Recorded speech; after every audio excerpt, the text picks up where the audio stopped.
Good morning, everybody. Matt Moda here to give you my favorite NBA player prop picks today. We're talking Wednesday, January 15th. We got a massive slate of NBA games, so I'm going to have 6 player props for you guys to lock in. 5 are plus money bangers. One of them, we are taking a ladder climb as well. So the splash zone is back in your life. Yesterday was a fine, not great day overall. We went 2-2 on our picks. We had 2 guys get refunded, so just got our money back there. But the 2 plays that we lost, we also had ladder plays. So unfortunately, we lost all of that, which gave us a loss for the day. We were down a little bit over a half a unit on the day yesterday. It would have been up a half unit if I just didn't take those ladder plays, but I did. Sometimes you got to live by the ladder. Sometimes you got to die by the ladder. Last night we did die by the ladder, but we were able to cash out Jokic triple-double for a juicy plus 165 cash, and we were able to cash out Vooch rebounds as well. And of course, we got hooked on DeJounte Murray assists. He ended with exactly 7. So that brings our profit on the year up a little bit over 10 units, like 10.3, I believe, is the exact number of our profit on the year. That's fine. Not exactly thrilled about being up plus 10 units on the year, but I will take that after how the season started. So if you're new to my channel, would appreciate it if you could subscribe. And then if you could like this specific video, that would help me out a ton as well. As for today's comment that I want you to put in the comments. So we've been on a movie kick recently. Might as well keep that going. Give me your favorite comedy. So the video that I posted yesterday for early NFL looks, I asked for your favorite sports movie. Today I want to know your favorite comedy. Mine is Wedding Crashers. Just an amazing movie. Favorite comedy. Put yours in the comments. And let's start talking about some bangers for today. So we have Props Madness up on the screen here. Phenomenal tool. If you want to check them out, I put a link to Props Madness in the description of the video. And if you want to sign up, use promo code MODI and my last name, M-O-D-I, all caps. If you want to support the channel, that stuff helps me out a ton. So I'm just going to give you my 6 picks in order of the games. I don't have a play here in Knicks versus 76ers because I don't know who the heck's going to play in this game. So I don't really want to bet it. I do have a couple plays actually here in the Celtics versus Raptors. So my first bet that I'm locking in here is actually my ladder play as well. So I took Scottie Barnes. I took him over 8.5 rebounds. This was at plus 122 at FanDuel. So as you can see, FanDuel isn't giving you, or Props Madness isn't pulling odds on FanDuel, but you can get over 8.5 at plus 122. I put a full unit on that bad boy. And then I also put a half unit on him to get to 10 plus rebounds. That's at plus 200 odds at Bet365. So 1 unit on the over 8.5, half unit on the 10 plus.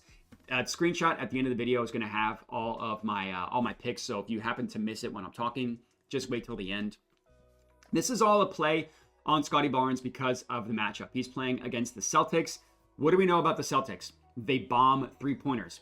And Scottie Barnes actually collects the most rebounds on the Raptors off of 3-point shots. And that's where the majority of his rebounds come from as well, off of 3-pointers. So it's an excellent matchup for him against the Celtics. As we can see, he just played the Celtics earlier this year.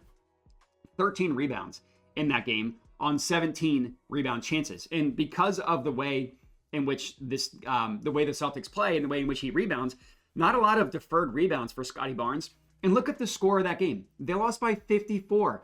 They lost by 54, and he still got 13 rebounds, and he still got 17 rebound chances. You look at his games against the Celtics, that's the only one this year. So that's the only one we have to go off of. Now, RJ Barrett, Grady Dick, and Emmanuel quickly did miss that game, but they're not going to be guys. They are not going to be guys that are going to take away a lot of boards from Scottie Barnes. So I'm not really scared of the fact that those guys, quickly is going to be out, but I'm not really scared of the fact that Barrett and Dick are going to play in this game. Guys similar to Scottie Barnes in terms of rebounding profile, those are just guys that rebound a lot of 3-point shots.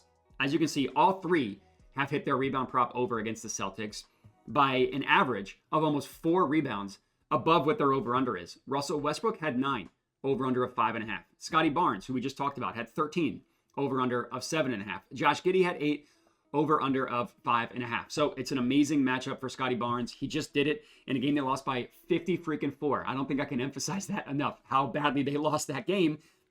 Still got 13 rebounds. I think he cashed 8 or 9 in the first half, if I remember correctly. So this game is even remotely close. He could get 15 rebounds. We just need 10 to cash the ladder. I love it. Next up, same game, Jayson Tatum. And I'm going right back to a system play that has really been profitable for us recently. So I took Jayson Tatum 10 plus rebounds. This is plus 130 odds at DraftKings. So as of right now, technically, the books are giving this to us at 8.5. I just took him at 10 plus because I don't want to pay minus 125 odds.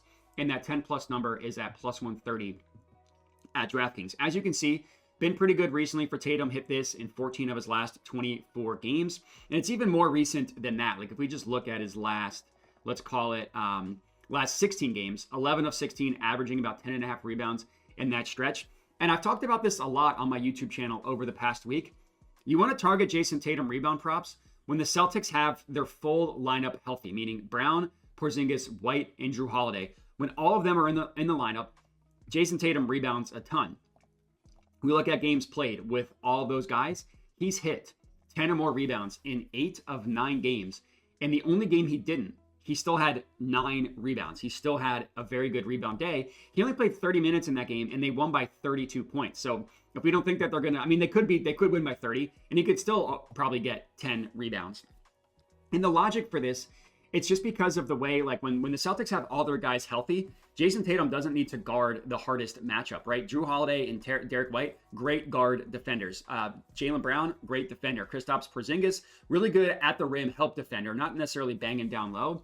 But, I mean, Jakob Poeltl's not going to scare anybody. So when they have all their guys healthy, including Al Horford, because Al Horford did actually miss this game. So if we even include Al Horford in this stretch, it's 6 of 6, averaging 12 rebounds in those games. And again, the reason why Jayson Tatum doesn't have to guard one of the best offensive players on the team, meaning he can play off defense, he can play off ball, or I meant to say help defense. He can play help defense, he can play off ball. That leaves him open for the rebound while all the other guys are boxing their man out, and then Tatum can grab the rebound and go. So it's really valuable when a guy like Tatum is able to collect rebounds because he can grab and go. So with their top 6 in the lineup, he's hit it in 6 of 6 games. With their starting lineup healthy, he's hit it in 8 of 9 games. With the only game going under was the one in which he had 9, was this game right here. So Jayson Tatum rebounds, 10 plus. I absolutely love it. Next up, I have a play here in the Grizzlies versus Spurs game. And we're taking Julian Champagnie. So I took him over 8.5 points. I took this number minus 110 odds at Flip. If you're watching this video and you don't use Flip, then I would bet 10 plus at plus 120 odds at ESPN Bet. I honestly just really liked this minus 110 price at Flip. Normally, I'm almost always telling you to pump that bad boy up. So hopefully it means something when I'm telling you not to. Because this minus 110 is just a good price when you look everywhere else. But again, if you don't use Flip, plus 120 at ESPN Bet for 10 plus, I think is good. This is all about the matchup play against the Grizzlies. The Grizzlies are a good defense, but they're weak to guys like Julian Champagnie. And Champagnie, what do we know about him? Shoots a lot of above the break 3-pointers and a lot of corner 3-pointers as well.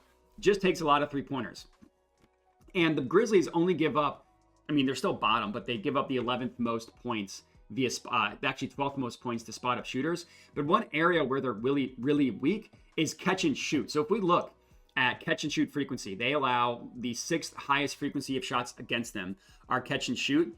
In just raw numbers, because they play at a little bit of a faster pace, they allow the most catch and shoot field goal attempts in the entire NBA, and they allow the second most specifically 3-point catch and shoot attempts in the entire NBA. And Champagnie, I mean, Wemby obviously catches and shoots a ton, but Champagnie's right there in terms of catch and shoot points for the Spurs. I mean, Wemby is number 1, Champagnie's number 2, and this is on the entire season. We look at the last 10 games. You want to look a little more recent. He's still number 2 on the Spurs in about the same exact number, and that's actually while playing fewer minutes. So his minutes went from 27 on the season down to about 20. He's still averaging 7 catch and shoot points per game. And this is the defense you want to target catch and shoot guys. The Grizzlies are allowing the 5th most points off of above the break 3-pointers.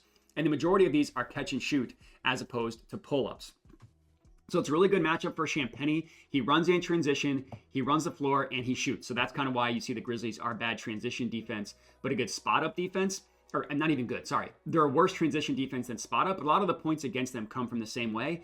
And they foul a lot too. And Champagnie, he gets to the free throw line twice a game, but those 2 points could be really valuable for someone only needing to score 9 points. And you look at the season that he's having. I mean, he scored, we took the 8.5, 29 of 38 games. That's a 76% hit rate, which we're getting at minus 110 odds. And it's not like he's been any worse recently. Like, sure, he had a stretch where he hit it in like 20 straight games. We just look at his last 10. Still done it in 8 of his last 10. In the 2 games he missed, he only played 11 minutes, took 4 shots. Just a weird game. Against the Lakers, 1 of 7, so they kind of took him out. But another reason to like Champagnie, you look at games without Jeremy Sochan, he's averaging about 27 minutes per game without Jeremy Sochan in the lineup.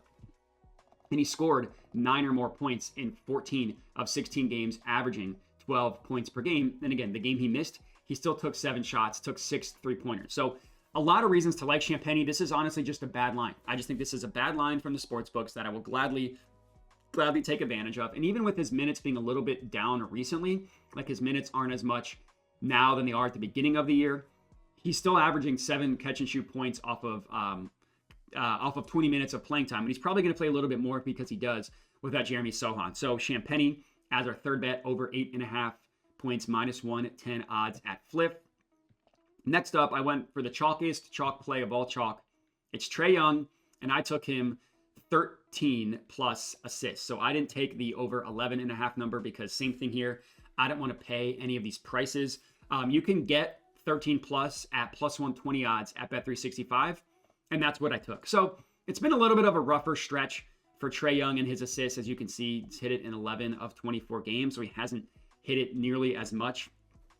Recently, when he does, he annihilates the over. I mean, 20, 15, 14, 16, 20, 15, 22, 16, 13, or I guess that's the hook, 19. When he hits the over, he really hits the over. But this is all play on the matchup. Going up against the Chicago Bulls, who allow the most assists per game to point guards in the entire NBA. Now, we targeted DeJounte Murray with an assist prop yesterday. Didn't come through. He had 7 assists. His over-under was 7.5. That happens. We just go through the game log. 6 of 8 point guards, similar to Trae Young, have hit their assist prop over against the Bulls. Halliburton had 13, over-under of 8.5. Now, we're going to talk about Trae Young, who's played them 3 times. But Cade Cunningham did it. Luka Doncic did it. He had 13. The ones that missed was a hook from Fred VanVleet. And then Halliburton missed it the first time. But we look at the times Trae Young's played the Bulls this year. It's been 3. Literally hit 13 assists in all 3 games. But the most important thing here, look at his potential assists. 23, 26, and 22. He has had 22 or more potential assists in every single game against the Bulls. And you just want to look, all right, let's look at how Trae Young has done when having 22 or more potential assists. He's hit 13 assists in 13 of 16 games with an 80% hit rate, averaging 15 assists in those games as well. The Bulls are a beautiful matchup because they play at a super fast pace, the second fastest pace in the NBA, and they allow a lot of points to the pick and roll roll man, allow a lot of points via catch and shoot. All that is an assisted play. And Trae Young, who always has the ball in his hands, is the player most likely to get these assists. And another really good reason to like this game. So the Bulls play at the second fastest pace. You want to look at the Hawks. They play at the third fastest pace. So it's the second versus the third fastest pace, which means this game is going to be a track meet, which means that there's going to be a lot of stat accumulation just in general. So Trae Young, 13 plus assists. I absolutely love, especially for the plus money price. Next up, we are heading to the Magic versus Bucks game, and we're going to go with one of my favorite players to bet on this season. It's Damian Lillard. It's 25 plus points. Now, you can actually get this at plus 115 odds at FanDuel, so don't look at the DraftKings here at -105. You can get it at plus 115 odds at FanDuel. Obviously, I'd much rather take plus 115 than -105.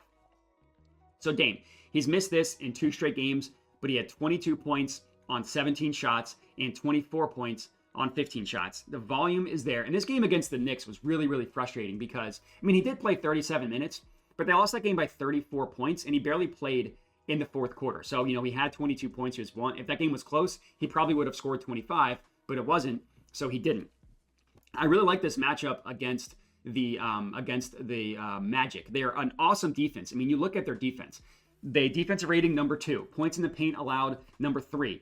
They're an awesome defense, but they do struggle in the ways in which Damian Lillard scores, which is as the pick and roll ball handler, getting to the free throw line, and via isolation. I mean, they're like top 6 in every other category except for the top 3 ways in which Damian Lillard scores. It's a perfect matchup for Dame because despite the fact that the Magic, you see they're number 1 in terms of above the break 3 points allowed, they don't allow any catch and shoot 3-pointers. Any. It's all pull-up, and they actually allow a pretty high frequency of pull-up shots against them, which is why you see guys like Dame pick and roll ball handlers, guys that score a lot in isolation, have a lot of success against the Magic.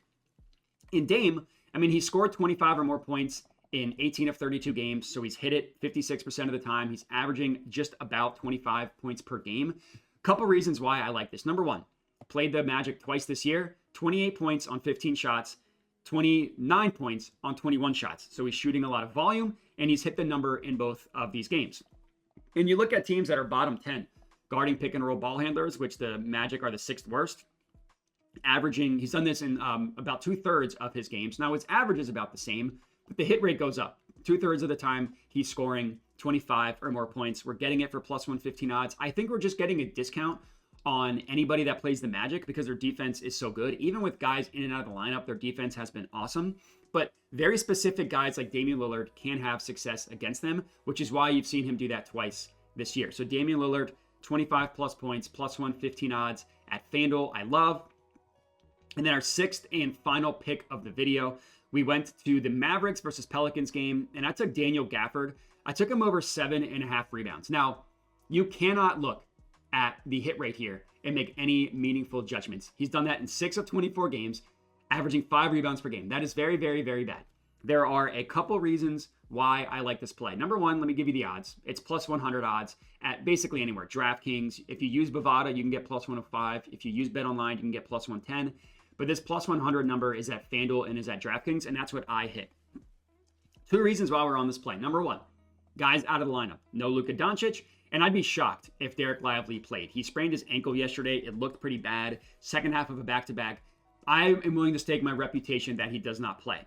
So he's played 3 games without those 2, without Luka, without Derek Lively. Now you're going to say he's only gone over this number in 1 of 3 games. He's only averaged 6.7 rebounds per game. Why is it a good bet for him to get 8? Look at the rebound chances. 15, 18, 24. He had a game where he only got 6 rebounds on 24 rebound chances. That is insane. It's incredibly unlikely for that to continue game over game. Even in even in a game with 15 rebound chances, I think he'll collect just about 50% of his rebounds to get to the 8 number that we need to cash this out. I also love his minutes. 29, 28, 28, averaging just under 30 minutes per game. So we can expect him to be on the floor more than he normally is, which makes sense because they got a bunch of important guys banged up. So that's number one, increased usage without these 2 guys in the lineup. Reason number two is because of the matchup. They have an awesome matchup against the Pelicans, who have gotten annihilated by rebound props this entire season. Now, this graph does not include Nikola Vucevic, who had 12 rebounds against them yesterday. What it does include is the last 15 centers to play the Pelicans. 10 of them have hit their rebound prop over. Ayton had 13. Gobert, 14. Zubac, 16. Şengün, 13. Now, a couple guys went under. Şengün went under. Hartenstein hooked. 17 for Capella. You just go down the list. 66% of the centers hit their rebound prop over against the Pelicans, and they've been terrible at keeping centers off the glass recently. We're looking at a couple different sites. Let me zoom in a little bit on this one that give you defense, NBA defense versus position. And we're looking at the last 30 days. The Pelicans, according to This Is Fantasy Pros, give up the most rebounds per game to centers in the entire NBA, more than any other team. 17.83 rebounds allowed per game to centers. Let's look at another source just to make sure that one source isn't just wildly off. We go to a website called #NBA, same concept, NBA defense versus position. In this case, the Pelicans are giving up the 3rd most rebounds per game to centers, but still giving up 18 per game. So the number is about the same. It's just different. The other teams are a little bit different. There are 2 teams above them. Either way, 3rd most or the most, pretty good for a player that we need to get 8 rebounds. And again, the rebound chances are insane without these 2 guys. I absolutely love this one. I think we're getting an awesome discount on Daniel Gafford rebounds. I was really close to taking him to get 10 plus, but considering he's only gotten 10 or more rebounds in 1 game this year, I figured that was a little bit too spicy for my liking. But with the rebound chances, he could easily get 10 rebounds just looking at, again, the rebound chances he's had. And that's all we got. So 6 plays, 40 guys to lock in, 1 ladder play as well. And just to confirm, and I'm going in order of the odds, lowest to highest. It's Julian Champagnie over 8.5 points, minus 110 odds. Daniel Gafford, 8 plus rebounds, plus 100. Damian Lillard, 25 plus points, plus 115. Trae Young, 13 plus assists, plus 120. Scottie Barnes over 8.5 and 10 plus rebounds. 1 unit on the over 8.5, half unit on the 10 plus. And Jayson Tatum, 10 plus rebounds. And that's all we got. 6 bangers plus 1 ladder play, 5 plus money bangers for you guys to lock in. Let's hope we can splash around and get wet tonight. I appreciate everybody for watching. Make sure to check out the links in the description of the video if you want to support the channel. I put a link to Props Madness. I also have a link to my Dub Club where I send all my bets out for $5 a month. So if you're not always able to watch the YouTube videos or you just want to get the plays in before the odds change, Dub Club is your best bet there for $5 a month. Remember to like the video, comment your favorite comedy movie. Mine is Wedding Crashers. Everybody bet responsibly and have a good one.